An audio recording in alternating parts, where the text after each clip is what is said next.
السلام عليكم ورحمة الله وبركاته. ازيكم يا حبايبي؟ عاملين ايه؟ يا رب تكونوا بخير. النهارده معانا فيديو جديد هنتعلم فيه تريكات ازاي نقيس الخيوط بتاع المكرمية. لو اي ديزاين عندي ازاي اقدر اقيس الديزاين ده بسهولة ومفيش اي صعوبة.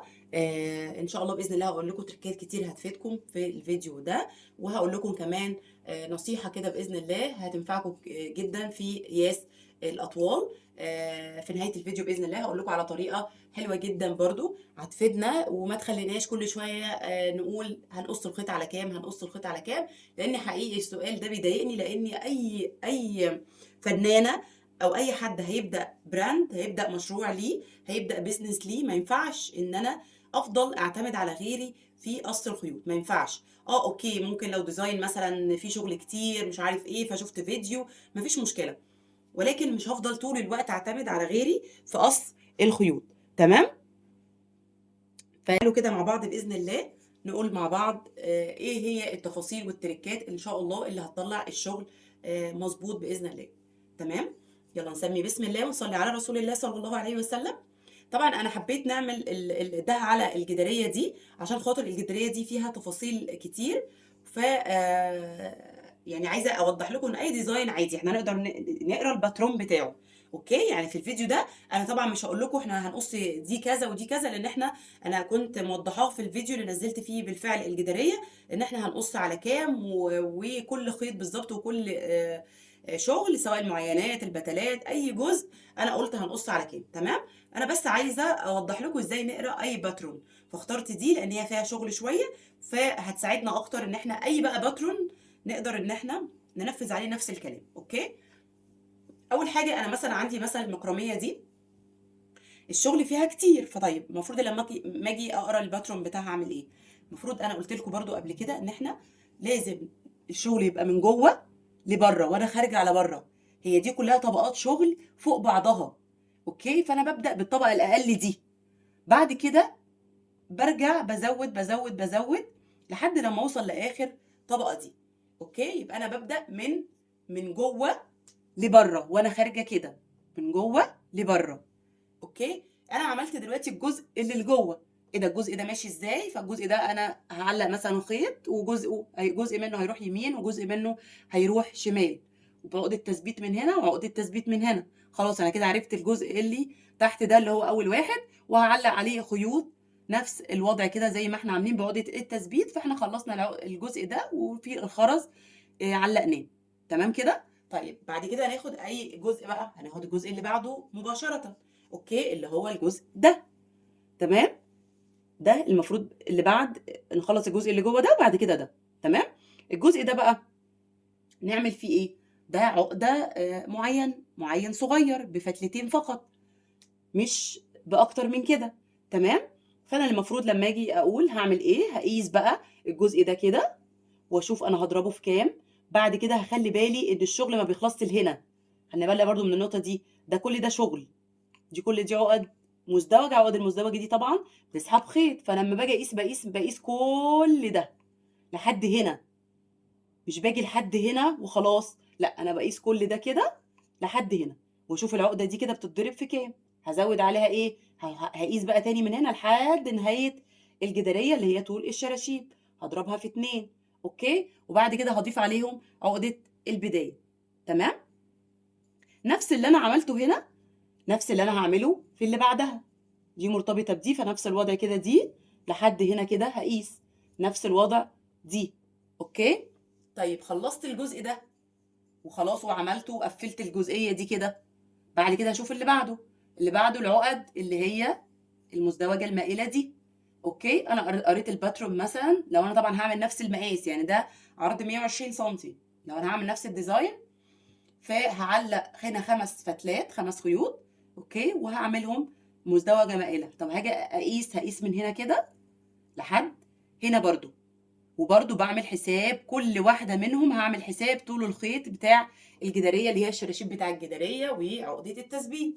اوكي، وهدخلها هقفلها من هنا، هقفلها مع الجدارية من هنا. يبقى انا بمسك خطوة خطوة، ادي 1 2 3 4 5. طب 6 اللي هو الجزء بتاع البتلات، كم فتلة؟ 5. يبقى الجزء ده كده لحد هنا بقيسه، بضيف ليه برضو الشراشيب اليمين والشمال نفس الوضع، هقيسه واضيف ليه الشراشيب وهشوف هضرب على كام، وهضيف طبعا الشراشيب وهضيف عقدة التثبيت. ونخلي بالنا برضو ان دي بتسحب ماتيريال كتير، بتسحب خيط كتير قوي، فلازم نخلي بالنا من النقطة دي واحنا شغالين اي ديزاين برضو، ان في عقد بتسحب خيوط جدا جدا جدا. تمام. بعد كده انا علقت خيوطي اللي هي بقى الفينش بتاعي النهائي. الخيوط هتتعلق فين؟ مش هنا، الخيوط هتتعلق جوه من هنا. اوكي. فبعمل حسابي بقى وانا بعمل الديزاين فيه شغل معينات من هنا، فانا بخلي بالي ان ده مثلا شغل معينات، هعمل حساب وانا بضرب الاطوال اللي هعلقها هنا. دول مثلا انا شغاليهم على 3 خيوط معين، ده ب3 خيوط مثلا، فاعمل حساب ان ال3 فتلات دول هيبقوا عامله حساب الشغل ده اللي هو كام. الشغل ده تقريبا 20 سم، فانا ببقى عامله حسابه هنا وهنا وهنا وانا بعلق الخيوط. تمام. هتلاقي ان الموضوع سهل. انا لو مسكت كل باترون عرفت هعمل ايه، قريته كويس قوي قوي قوي. انا لازم اقعد اقراه كده مع نفسي شويه، الخيط ده هيجي فين وده هيروح منين، الصف ده بعمل فيه ايه وبعد كده وراه ايه وبعد كده وراه ايه. لازم انا ابقى انا فاهمه الاول، اقرا الباترون اللي قدامي قبل اصلا ما افكر اقول هقص الخيط على كام. انا لازم انا ابقى عارفه انا ماشيه ازاي، ماشيه الجداريه نفسها او الشغل اللي قدامي، سواء بقى جداريه اي حاجه تانية، لمبادير، نجف، كوشن، رانر، اي حاجه، ستاره. لازم انا ابقى عارفه همشي ازاي، هنفذ ازاي. تمام. حاجه بقى طبعا المفروض يعني انا مثلا مبتدئه، فانا المفروض ان انا اعمل الحاجه دي ايه هي بقى، ودي مهمه جدا جدا، ركزوا معايا بقى. انا دلوقتي عملت الجداريه، فالمفروض لما اجي مثلا اشتغل الجزء ده، تمام، هاجي ده اللي بعده. اوكي.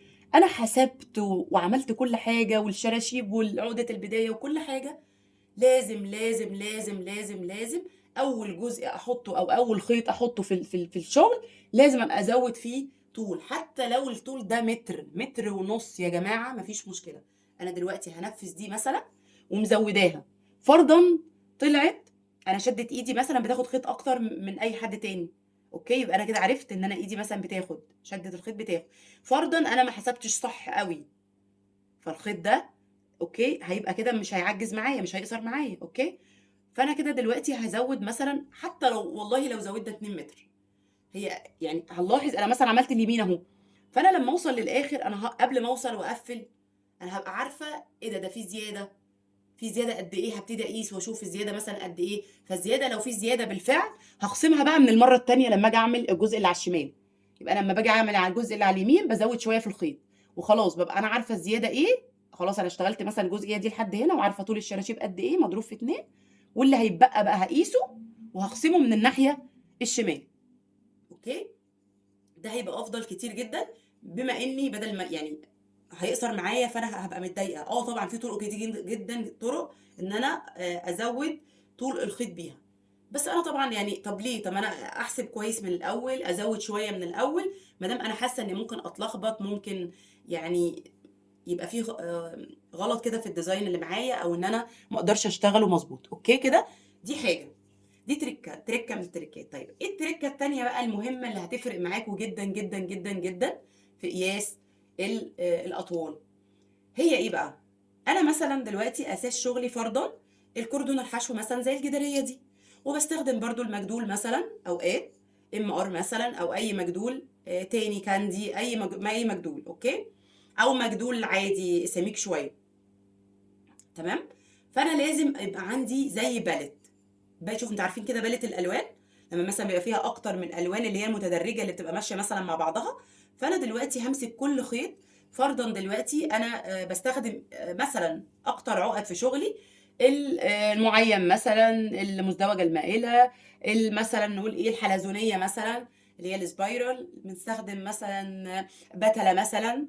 نعمل فقلنا عاملين ايه بقى، ماسكين من كل نوع خيط احنا بنشتغل بيه واساس شغلنا. لو مثلا اساس شغلنا نوعين خيط او 3، اوكي، فانا همسك من كل نوع خيط متر مثلا، اقص مثلا فتله متر، متر او متر ونص مثلا. اوكي. وهم ماسكه وعامله العقده هيشوف هيديني قد ايه طول من العقده اللي انا عايزاها.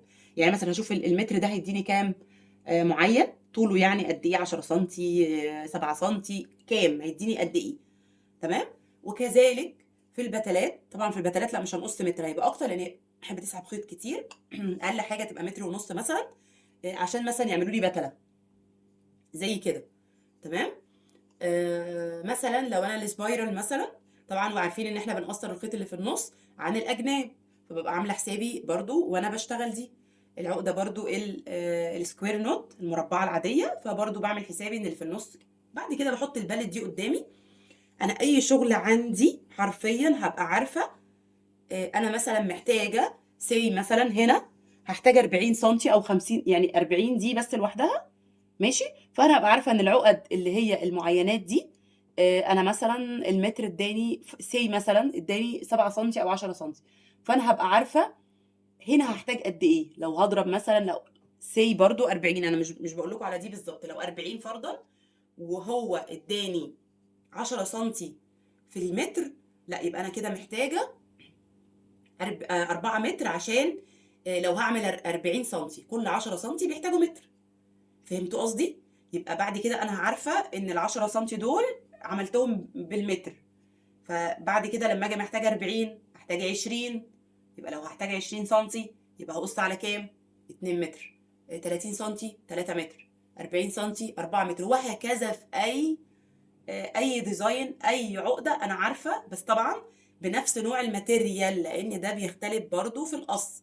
الماتيريال السميكه قوي ال4 و5 مللي مش زي الماتيريال ال3 مللي، مش زي ال4 مللي، كل واحده مختلفه. بجانب بلس كمان اني شده ايدينا كمان مختلفه. ان شاء الله باذن الله هعمل البالت ده معاكم. يعني لو رجعتوا للفيديوهات القديمه هتلاقوا ان احنا اصلا عاملين العقد دي اوريدي مع بعض. ولو رجعتوا لها وحابين تعملوا البالت هترجعوا للفيديوهات دي وهتعملوها بكل سهوله، وهتبقى دي قدامنا دايما. محتاجين اي ديزاين هيبقى نفس الموضوع. تمام. اتمنى الفيديو يكون سهل وبسيط وتستفادوا منه، واتمنى ان انتوا مشكله اطوال الخيوط دي على فكره هتيجي بالتجربه مره واثنين وثلاثه. هتيجي بالتجربه، لان لازم زي ما قلنا ان احنا نعرف احنا ايدينا بتسحب ازاي الخيط، العقده بتستخدم طول قد ايه، الديزاين لازم هنقعد نقراه. ومعلش هنغلط مليون في المية في الاول يا جماعه، هنغلط، بس لازم هنغلط وهنتعلم من الخطأ وهنرجع تاني نظبط وهنرجع تاني. وكل حاجه زي ما قلت لكم قبل كده لازم نسيفها. انا عملت المكرميه دي فلازم اسيف الاطوال بتاعتها عشان لو اتطلبت تاني نفسها. عملت اي ديزاين بسيفه عشان اعمل ده، بيسهل عليا بعد كده التكرار، ما ارجعش تاني امسك كل ديزاين واقعد تاني احسبه من اول وجديد. تمام. وبلاقي فنانات كتير جدا بعد اذنكم يعني بيفضلوا يبعتوا اقص على كام اقص على كام. انا فعلا حرفيا انا كنت بقعد افضي نفسي وامسك الديزاين اللي هم باعتينه وافضل احسبه عشان اقول لهم هيقصوا على كام بالظبط. فمعلش ده تضييع وقت ليا وليكوا على فكره.